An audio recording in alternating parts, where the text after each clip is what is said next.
అరే హాయ్రా. హాయ్రా. అరే ఒకసారి పెన్సిల్ అను. పెన్సిల్. నీ పెళ్లి క్యాన్సిల్.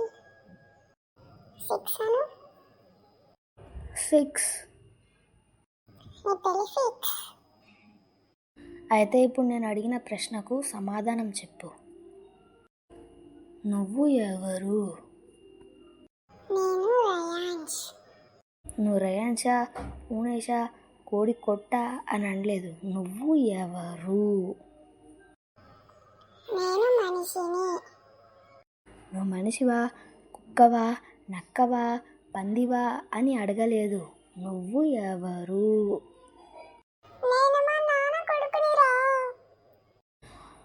నువ్వు మీ నాన్న కొడుకువా, మీ అమ్మ కొడుకువా, మీ పిన్ని కొడుకువా అని అడగలేదు. నువ్వు ఎవరు? అయితే ఇప్పుడు నువ్వు చెప్పురా. అది నాకు తెలీదు.